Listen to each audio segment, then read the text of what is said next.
Өзара әңгіме барысында елші қос ел арасындағы саяси, экономикалық және мәдени байланыстарды дамытуға барынша жәрдемдесуге ұмтылысын білдірді. Бұл орайда Вьетнам Социалистік Республикасының сыртқы істер министрінің таяу арада Алматыға ресми сапары міне осы іскерлік байланыстарды жолға қою болмақ. Өз кезегінде вице-президент кезінде біздің республикамыздың бұл елге өнім жағынан да, тіпті ұлттық кадрлы дайындауда да үнемі көмек көрсетіп келгендігін атап айтты.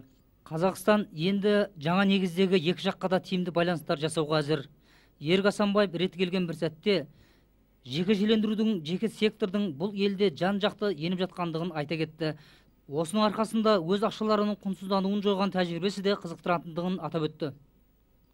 Вице-президент Ерік Асанбаев ақш пен Еуропа мемлекеттерінен біздің республикамызға қаржы министрлігінің шақыруымен келген салық және инвестиция жөніндегі халықаралық орталықтың сарапшылар тобын қабылдады.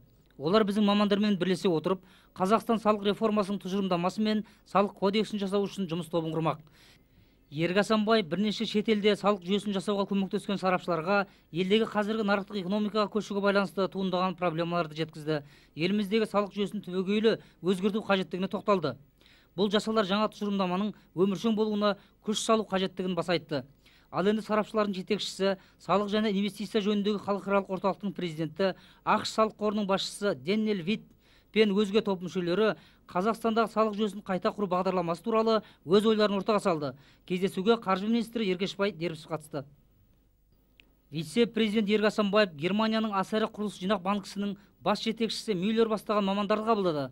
Вице-президент біздің тұрғын үй құрылысын салуда жаңа бағытқа көшіп отырғандығымызды жеткізді. Болашақта әрбір республика тұрғынының жеке шаңыраққа ие болуына қол жеткізу міне біздің басты нысана.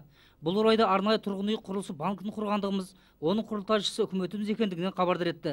Алдымен қолға алынар шара ұзақ мерзімді несие беру. Бұған қазіргі бағаның тұрақтамауы недәуір қиындық тудыратын түрі бар. Ендеше бұл орайда шетелдік іскер мамандардың ұсыныс пікірлері көмегі ауадай қажет-ақ. Германиялық мамандар өздерінің талай елде іске асырған жұмыс тәжірибесін ортаға салды.